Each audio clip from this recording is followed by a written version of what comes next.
সুপ্রিয় শিক্ষার্থী বন্ধুগণ, আজকে আমরা একটি গুরুত্বপূর্ণ শতকরার অঙ্ক করব। তাহলে প্রশ্নটা হচ্ছে, প্রতি ডজন কলা 24 টাকায় ক্রয় করে প্রতি কুড়ি কী দরে বিক্রি করলে 25% লাভ হবে।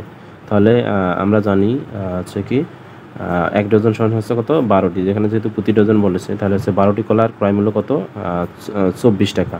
তাহলে একটি কলার ক্রয় মূল্য কত হবে 24 ভাগ হচ্ছে 12, অতএব হচ্ছে প্রতি কুড়ি যেহেতু বলেছে তাহলে হচ্ছে 20টি কলার ক্রয় মূল্য কত হচ্ছে 24 গুণন 20 ভাগ হচ্ছে কত 12। তাহলে আমরা যদি এটাকে কাটাকাটি করি তাহলে 3 4 হচ্ছে কত 12, 3 8 24 এবং 4 5 করি তাহলে 5 8 40 টাকা।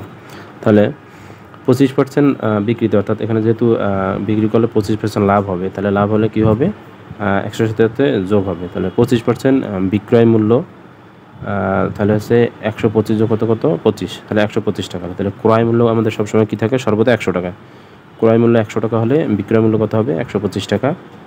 সুতরাং ক্রয় মূল্য 1 টাকা হলে বিক্রয় মূল্য হবে কত 125 ভাগ হচ্ছে কত 100 টাকা, এবং ক্রয় মূল্য হচ্ছে কত এই যে 40 টাকা যদি হয় তাহলে বিক্রয় মূল্য কত হবে 125 গুণন হচ্ছে 40 উপরে যাবে, নিচে হচ্ছে 100 চলে আসবে। তাহলে হচ্ছে এটা যদি আমরা এখন কাটাকাটি করি, যেহেতু উপরে 25 দিয়ে ভাগ করা যায় নিচেও 25 দিয়ে ভাগ করা যায়, তাহলে 4 25 100 এবং 5 25 কত 125।